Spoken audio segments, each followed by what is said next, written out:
Hello everyone, আজ আমি পড়াবো তোমাদের হিস্ট্রি, ভারতবর্ষের নামকরণ।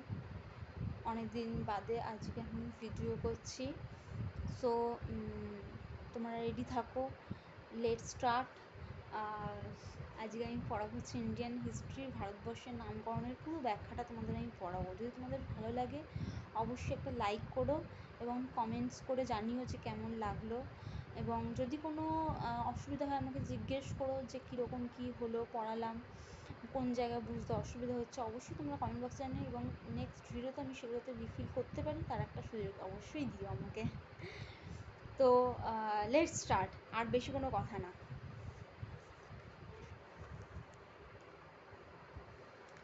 দেখো, ভারতবর্ষের ইতিহাস, ইন্ডিয়ান হিস্ট্রি, ভারতবর্ষের ইতিহাস, ভৌগোলিক ও সামাজিক প্রেক্ষাপট। ইন্ডিয়ান হিস্ট্রি, ইন্ডিয়াস ইটস নেমকরণ অ্যান্ড ইটস নেমিং, নামকরণ মানে ভারতবর্ষের নামকরণটা কিভাবে হয়েছে। ভারতবর্ষ যে আমরা যে দেশে বাস করি সেই দেশের নাম ভারতবর্ষ, অবভিয়াসলি তোমরা জানো। এবং এটা আর নতুন করে একটা বাচ্চাও জানে, নতুন করে আর কিছু বলে দেওয়া জানে। কিন্তু ভারতবর্ষের নামকরণটা কিভাবে হয়েছিল, আমাদের দেশের নাম ভারতবর্ষ সেটা কিভাবে হয়েছিল সেটাই এখন প্রশ্ন, রাইট?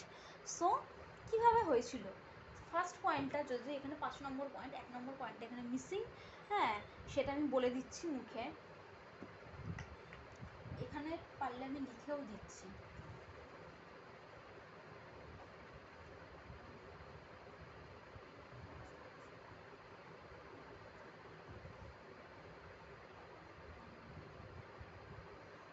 Indian history.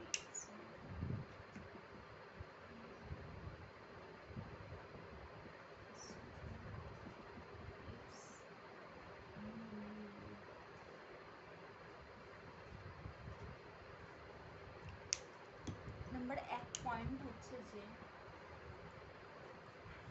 বলবো যে প্রাচীনকালে ভরত নামে এক রাজা দেশে রাজত্ব করতেন, তার নাম থেকে দেশের নাম হয় ভারতবর্ষ। প্রাচীনকালে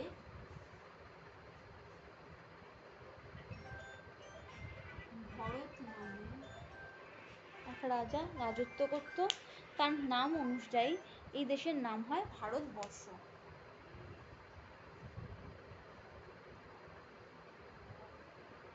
এই দেশে রাজত্ব করতেন, তার নামানুসারে এ দেশের নাম হয় ভারতবর্ষ।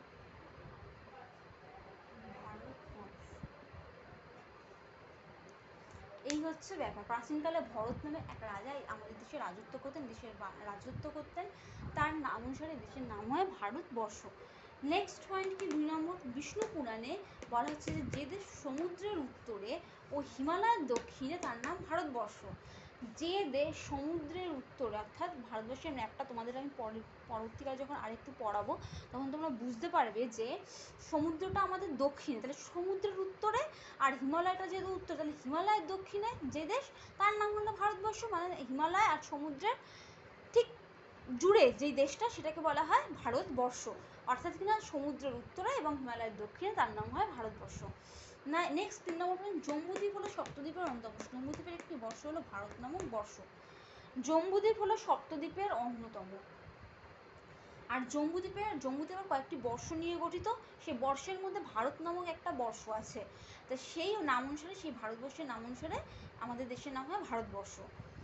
সে ভারত নামক বর্ষটি হলোই আমাদের দেশ ভারতবর্ষ। নাম্বার 4, ভরত নামে এক প্রাচীন উপজাতির নাম অনুসারে দেশের নাম হয় ভারতবর্ষ। এইভাবে আমাদের নামকরণগুলো হচ্ছে। আর নাম্বার 5 কি বলছে, যে সিন্ধু, অর্থাৎ কিনা সিন্ধু নদীর নাম অনুসার থেকে সিন্ধুকে উচ্চারণ করতো, সিন্ধুকে এই নামটি সংস্কৃত সিন্ধু থেকে উদ্ভূত। সিন্ধু নামটা হচ্ছে আমাদের সংস্কৃত ভাষা থেকে উদ্ভূত, আমাদের প্রাচীন ভাষা সংস্কৃত থেকে উদ্ভূত। বিদেশিরা সিন্ধু নদের তীরবর্তী ভারতীয়দের সাথে প্রথম পরিচিত হয়েছিল এবং সিন্ধু নদের নাম অনুসারে তাদের দেশটির নামকরণ করে। প্রাচীন পারসিকরা সিন্ধুকে উচ্চারণ করত হিন্দু বলে, আর সেই থেকে আমাদের দেশের নাম হয় হিন্দুস্থান বা হিন্দুদের বাসভূমি।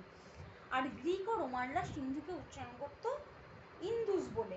তাই প্রাচীন ইন্দুস থেকে আধুনিক ইন্ডিয়া নামে উৎপত্তি। তাহলে তোমরা বুঝতে পারছো যে ইন্ডিয়া আর হিন্দুস্তান দুটোই তো আমরা ভারতবর্ষকে বোঝাচ্ছি। এইভাবে আমাদের দেশের নাম হয়েছে ভারতবর্ষ।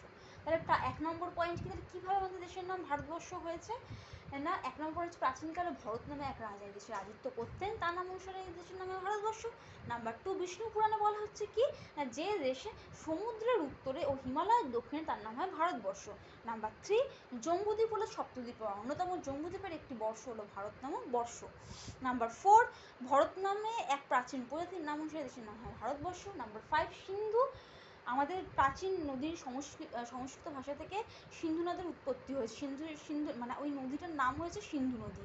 তাহলে সেটা হচ্ছে সেই সিন্ধু নামটা এসেছে সংস্কৃত, আমাদের প্রাচীনতম ভাষা সংস্কৃত থেকে। আর সেই সিন্ধু নামটাকে গ্রিক ও রোমানরা উচ্চারণ করতো ইন্দুস বলে। ইন্দুস থেকে আধুনিক ইন্ডিয়া নামে উৎপত্তি। যায় ইন্ডিয়ার নামটা আমরা, ইন্ডিয়া মানে ভারতবর্ষ, তাই সেইভাবে ভারতবর্ষ নামে উৎপত্তি হয়েছে। আবার সিন্ধুকে হিন্দু নামে উচ্চারণ করতো কারা, প্রাচীন পারসিকরা। তাই সেই হিন্দু থেকে হিন্দুস্তান নামের উৎপত্তি হয়েছে। আর হিন্দুস্তান মানে আমাদের দেশের নাম ভারতবর্ষ। এইভাবে আমাদের দেশের নাম হয় ভারতবর্ষ। এইভাবে আমাদের এই 5টা পয়েন্ট মনে রাখলে কোনো অসুবিধাই নেই, কোনো অসুবিধাই নেই। এই 5টা পয়েন্টই আমাদের মেন পয়েন্ট ভারতবর্ষের নামকরণের ক্ষেত্রে। আশা করি বুঝতে পেরেছো তোমরা। ভালো লাগলে একটা লাইক অবশ্যই কমেন্ট করো, একটা লাইক দিয়ে অবশ্যই একটা কমেন্ট করে জানিও যে কেমন লাগলো, তোমাদের কীরকম কতটা বুঝতে পারলে। এবং অবশ্যই আরেকবার বলো যে তোমাদের যদি কোনো বুঝতে অসুবিধা হয়, কোনো খেদ না রেখে, আফসোস না করে তোমরা আমাকে জিজ্ঞেস করো, তাহলে আমি সেইভাবে নেক্সট ভিডিওটা করতে পারবো। আজকের জন্য এত পর্যন্তই, নমস্কার।